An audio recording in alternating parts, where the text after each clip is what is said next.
Middle east में जंग को एक सप्ताह बीत चुका है और अब ये और खतरनाक होती जा रही है। रात भर ईरान से लेकर इजराइल तक धमाकों की आवाज गूंज रही है और अब ईरान ने अपनी नए जनरेशन के मिसाइल सिस्टम से हमले की घोषणा कर दी है।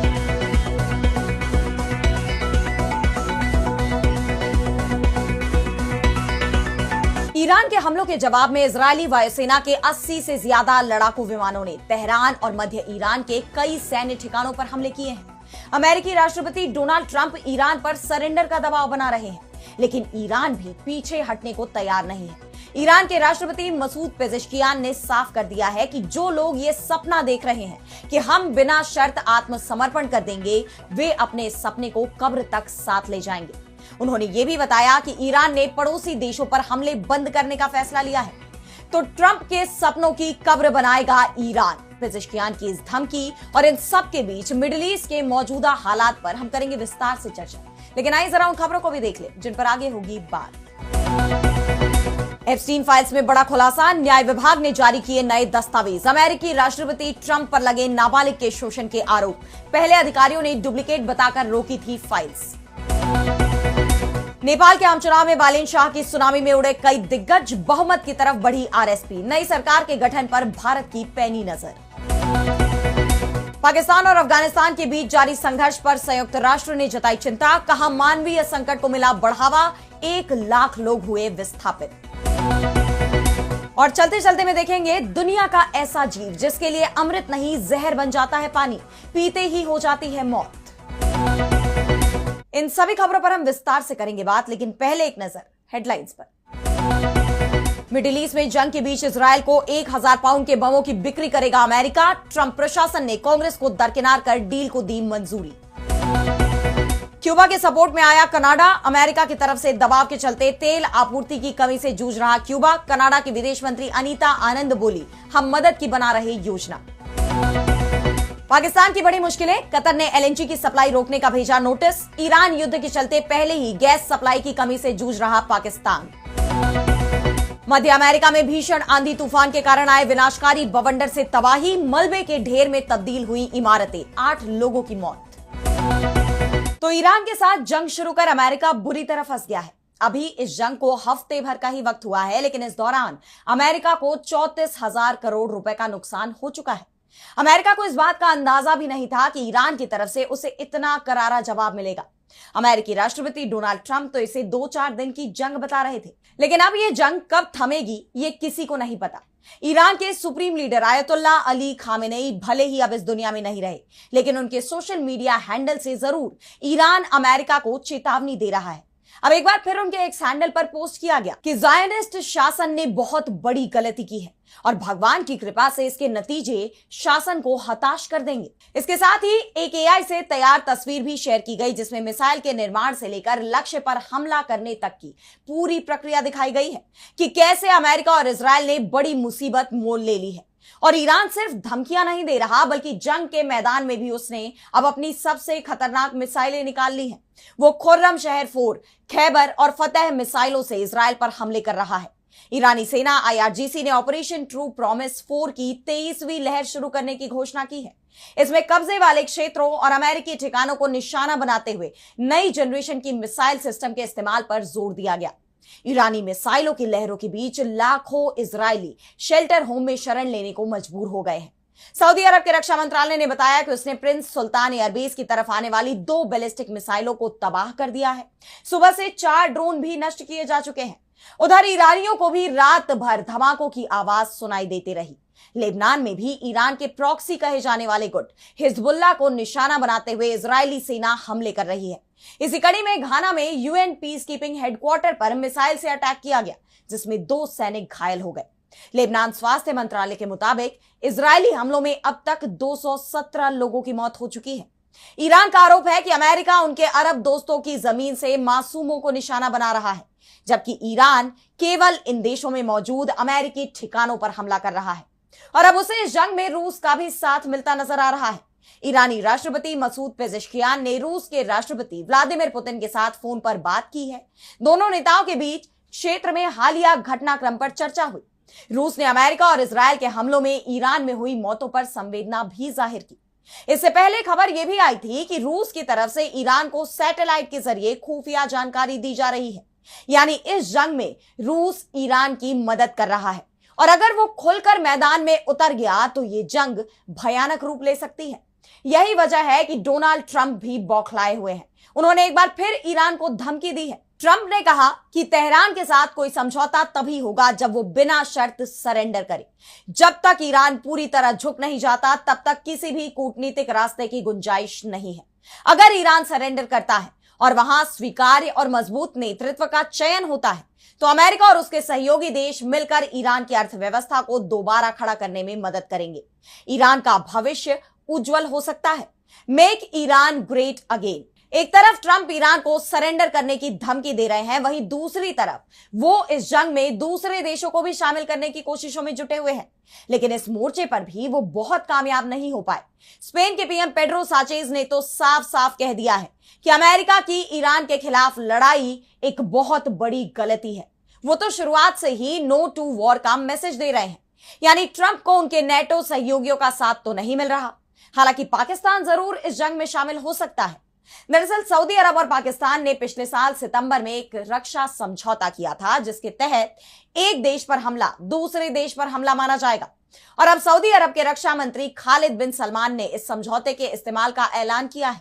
सऊदी अरब के रक्षा मंत्री की पाकिस्तान के army chief general Asim Munir से मुलाकात हुई, जिसके बाद सऊदी में मौजूद अमेरिकी ठिकानों पर ड्रोन हमले के खिलाफ उन्होंने पाकिस्तान के सपोर्ट की बात कही है। लेकिन सवाल यह है कि क्या पाकिस्तान ईरान के खिलाफ जंग में अमेरिका का साथ देगा या महज सऊदी के साथ अपने समझौते की शर्तों तक सीमित रहेगा। मौजूदा हालात में इस जंग को लेकर चिंता बढ़ती ही जा रही है। और अब बढ़ते हैं अगली खबर की तरफ, जहां हम बात करेंगे एप्स्टीन फाइल्स में फंसे अमेरिकी राष्ट्रपति डोनाल्ड ट्रंप की। तो इस वक्त ट्रंप एक साथ कई मुश्किलों में फंसे हुए नजर आ रहे हैं। एक तरफ ईरान के साथ जंग शुरू कर वो बुरी तरह घिर गए हैं। ईरान की तरफ से तो करारा जवाब मिल ही रहा है। साथ ही अमेरिकी सैनिकों को इस जंग में फंसाने को लेकर ट्रंप का अमेरिका में भी विरोध शुरू हो गया है। और इस बीच एप्स्टीन फाइल्स की नई खेप जारी होने के साथ ही अमेरिका की सियासत में बड़ा धमाका हो गया है। अमेरिकी न्याय विभाग ने कुख्यात अपराधी जेफरी एप्स्टीन से जुड़े नए दस्तावेज जारी किए हैं और इस बार इन फाइल्स में डोनाल्ड ट्रंप का नाम भी शामिल है। दरअसल एफबीआई को दिए इंटरव्यू में एक महिला ने दावा किया था कि एप्स्टीन मुझे न्यूयॉर्क या न्यू जर्सी ले गया था और वहीं उसने मेरी मुलाकात डोनाल्ड ट्रंप से कराई थी। उस दौरान ट्रंप ने मेरा शारीरिक शोषण किया। तब मैं नाबालिग थी। उस वक्त वहां और भी लोग थे लेकिन मुझे याद नहीं कि कौन थे। ट्रंप ने उनसे कमरे के बाहर जाने को कहा, फिर कहा कि मैं तुम्हें सिखाता हूं कि छोटी लड़कियों को कैसा होना चाहिए। जब ट्रंप मुझ पर अपनी पैंट की जिप खोलकर संबंध बनाने के लिए दबाव डाल रहे थे तब मैंने उन्हें काट भी लिया था, जिसके बाद ट्रंप ने मारपीट की। पिछले कई सालों से मुझे और मेरे करीबी लोगों को चुप रहने के लिए धमकी भरे कई फोन कॉल भी आए। महिला के इन आरोपों से जुड़े डॉक्यूमेंट्स पहले जारी नहीं किए गए थे, जिस पर कई सवाल भी उठ रहे थे। विपक्षी डेमोक्रेटिक पार्टी के नेताओं का आरोप है कि ट्रंप प्रशासन ने एप्स्टीन जांच से जुड़ी ऐसी जानकारियां दबाई जो ट्रंप को नुकसान पहुंचा सकती थी। हालांकि अब ये फाइल्स पब्लिक कर दी गई हैं। अधिकारियों का कहना है कि इन्हें गलती से डुप्लीकेट मानकर रोक दिया गया था और बाद में रिव्यू किया तो ये बात गलत निकली और अब नए दस्तावेजों में सारी जानकारी सामने आ गई है। हैरान करने वाली बात तो यह है कि एप्स्टीन फाइल्स में अमेरिकी राष्ट्रपति का नाम 38 से ज्यादा बार दर्ज है। रिकॉर्ड में 1990 के दशक में एप्स्टीन के निजी विमान से 7 से 8 यात्राओं का जिक्र है। इसमें ट्रंप के मारे लागो क्लब की गेस्ट लिस्ट भी शामिल है। हालांकि ट्रंप ने हमेशा से ही एप्स्टीन के आरोपों से जुड़े किसी भी गलत काम से इनकार किया है और उन पर इस संबंध में कोई क्राइम चार्ज भी नहीं लगाया गया है। लेकिन अब इस खुलासे ने अमेरिका ही नहीं पूरी दुनिया में सनसनी मचा दी है। सवाल उठ रहे हैं कि अगर ट्रंप वाकई निर्दोष है तो अब तक ये पूरे डॉक्यूमेंट सामने क्यों नहीं आए। सवाल ये भी उठ रहे हैं कि क्या ट्रंप ने जानबूझकर ऐसे वक्त में ईरान के साथ जंग शुरू की जब एप्स्टीन फाइल्स को लेकर पहले से ही अमेरिका में बवाल मचा हुआ था, ताकि सबका ध्यान जंग की तरफ भटका दिया जाए। बहरहाल अब इस खुलासे के बाद अमेरिकी राष्ट्रपति पर शक का घेरा बढ़ता ही जा रहा है। देखना यह होगा कि क्या इस मामले में आगे कोई कार्रवाई होगी, क्या ट्रंप के खिलाफ भी जांच बैठाई जाएगी। और अब अगली खबर में बात करेंगे नेपाल में नए सरकार के चुनाव की। तो नेपाल में आम चुनाव के बाद काउंटिंग चल रही है और एक एक करके कुल 165 सीटों के नतीजे भी सामने आते जा रहे हैं। अब तक जो नतीजे सामने आए हैं उनके मुताबिक ये कहना गलत नहीं होगा कि नेपाल में इस चुनाव में बालेन शाह की सुनामी आ गई है।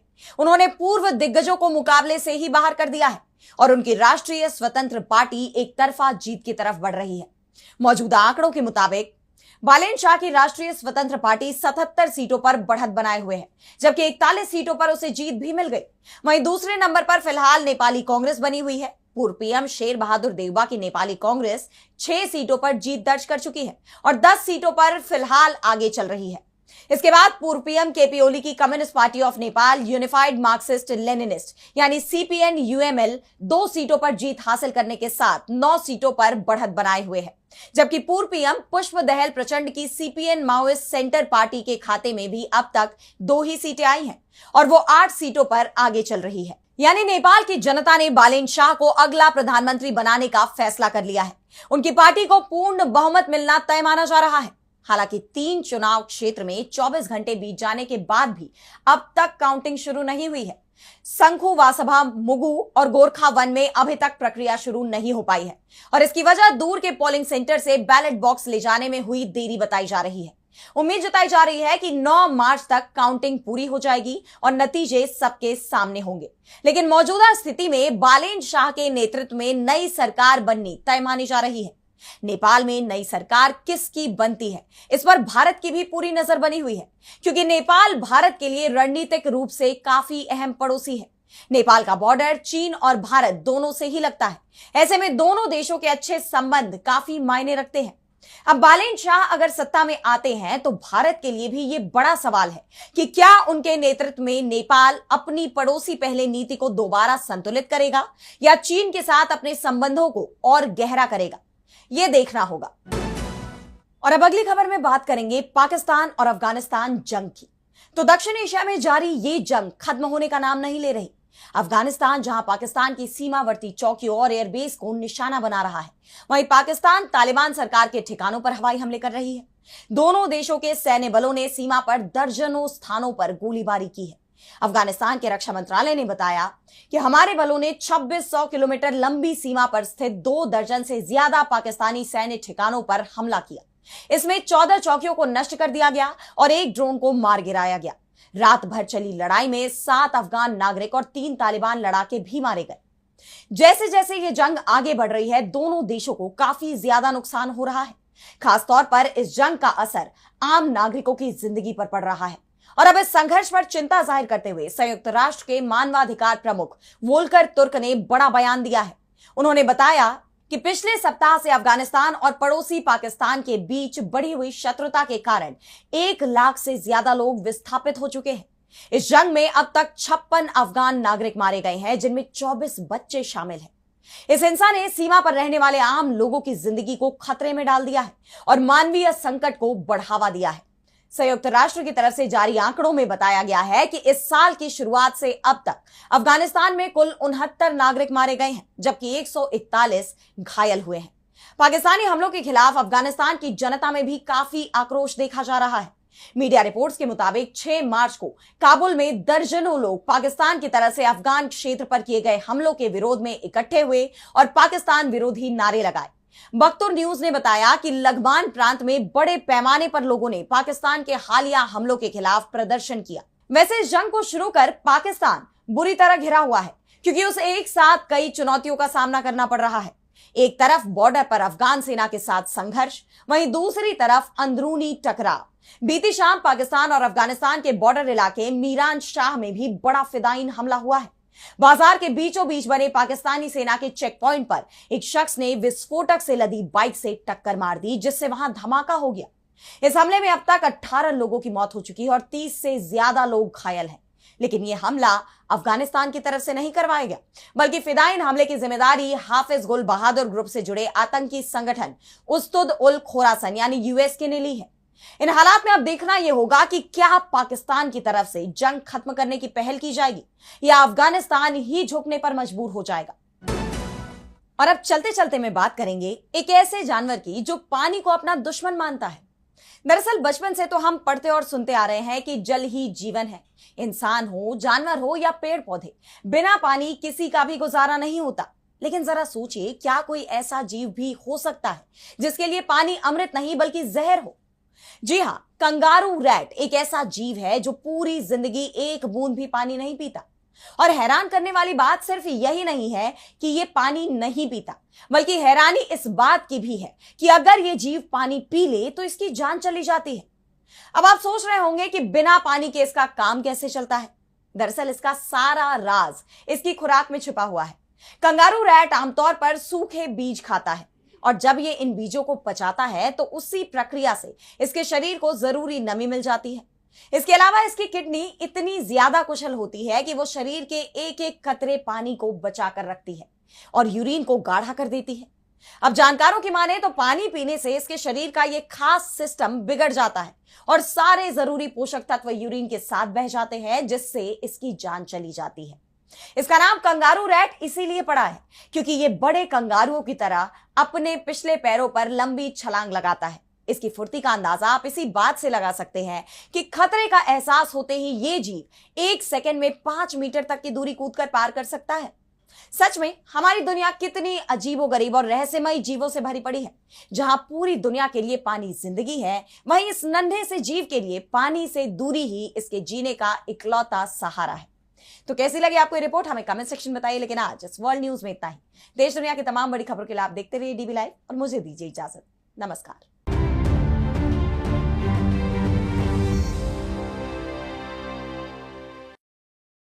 को लाइक करें, चैनल को सब्सक्राइब करें और ऐसे डेली अपडेट्स के लिए बने रहें हमारे यूट्यूब चैनल पर।